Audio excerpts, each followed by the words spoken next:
Foro del Mío Cid. Vamos a hablar sobre el contexto histórico y los aportes que han quedado en la península ibérica. Bueno, vamos a empezar a partir de la historia. Nos vamos a situar específicamente en la península ibérica. Esta estaba poblada por los visigodos y cristianos. Nos acercamos hacia el año 711 después de Cristo. En ella, en el sur de la península, se libra una batalla en la cual los musulmanes ganan el territorio, invaden el territorio ibérico. La península ibérica fue dominada por alrededor de casi 8 siglos por el pueblo islámico. Este pueblo moro se mantuvo resistente y debido a la ayuda del norte de África, a través de las payas y los tributos económicos. Ahora bien, ¿cuáles son los aportes? ¿O de qué manera conviven estos pueblos? Vamos a decir de que este pueblo invasor no prohibió al pueblo cristiano su religión. Es decir, ante el contacto, la tolerancia, la empatía, el pueblo árabe permitió que los cristianos mantuvieran su religión, su credo y sus creencias y sus prácticas, porque a su vez los musulmanes practicaban su religión en donde se encuentren. Ahora bien, a partir de este contacto religioso surge también otro contacto, el contacto del lenguaje, una característica que no podemos dejar de tomarla en cuenta, porque en ella, en la lengua, se introduce el arabismo, es decir, a partir de las voces árabes se estudia el arabismo, y a partir de ella podemos reconocer y registrar términos que en la actualidad se siguen utilizando, tanto en la jardinería como en la gastronomía, en el comercio, en la economía y en la construcción. Palabras como azulejo, zaguán, adobe, aduanas, tarifas, naranja, arrayán. Palabras como azahar, adelfa, alelí, tabique. Estas incorporaciones de alguna manera modifican y suman palabras al léxico español. También no debemos de olvidar el artículo al,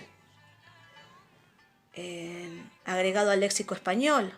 Este artículo como alcohol, alcachofas, alquiler. Ya acá vemos dos elementos importantes, la religión y la lengua.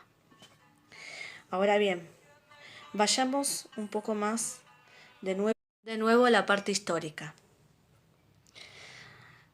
Vamos a destacar que dentro de estos 8 siglos, los árabes han sufrido distintas etapas. En ellas vamos a destacar 5 etapas, pero se marcan de alguna manera desde lo económico, obviamente, y desde lo cultural. Vamos a ver que los emiratos de Damasco y de Bagdad, que son los dos primeros, que empiezan desde el siglo 718 después de Cristo hasta 929 después de Cristo, estos dos emiratos no fueron de gran florecimiento económico, pero sí han sido de florecimiento cultural dentro de lo religioso y dentro del lenguaje. Después de ellos surge o emerge el Califato de Córdoba del año 929 a 1031 después de Cristo. En ello se ve ciertamente una independencia económica del norte de África. Y a partir de allí se hacen la famosa construcción de la mezquita de Córdoba, un gran legado que ha dejado a la historia de la humanidad. Luego de ella va a continuar el reino de los taifas, que es del año 1031 al 1492. ¿Por qué vamos a destacar estas dos últimas etapas? Bueno, en el reino de las taifas y dinastías del norte de África se distinguen a partir de que son regiones independientes, es decir, reinos de musulmanes y reinos de algunas dinastías todavía de los musulmanes. Ahora, en estas dos últimas etapas vamos a destacar la parte arquitectónica. ¿Por qué? Porque en ella se ve claramente el apogeo de la arquitectura, es decir, la construcción de las mezquitas, de las alhambras, de los palacios, a través de fortalezas, murallas, acequias, arquitecturas de la almohada, arquitecturas de origen islámico que son únicas en el mundo. El tallado de las maderas, el tallado de nácar en ellas, las escrituras caligráficas.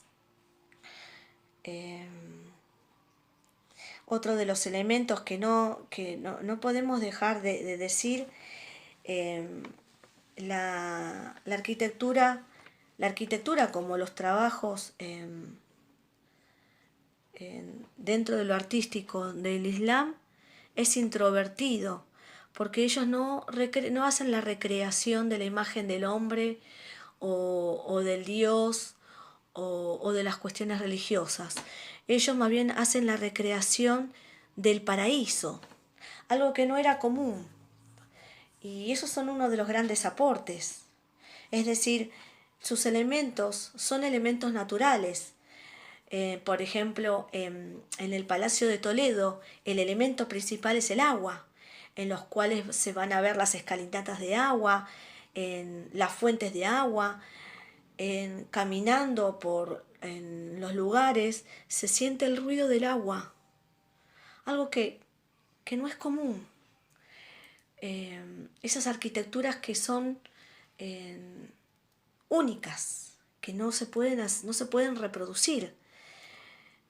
Es por eso que se dice que son de características introvertidas, a comparación con la arquitectura y con la parte artística cristiana, en donde son más extrovertidos, en donde se ven los pasajes de la Biblia, en las cúpulas, se pueden ver la imagen del hombre, las imágenes de Cristo, de los santos.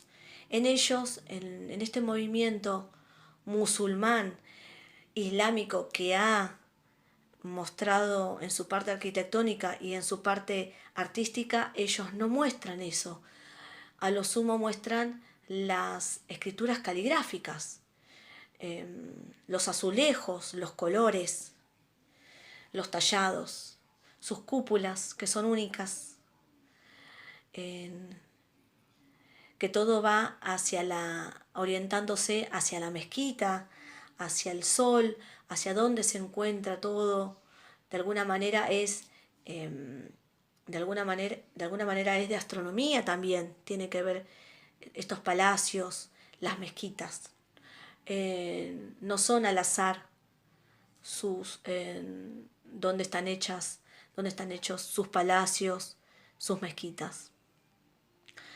Bueno, hasta aquí voy a hacer una pequeña reseña. Hice una pequeña reseña de todo lo que sería la parte histórica del poema del Mío Cid, en el cual se escribió. Esto sería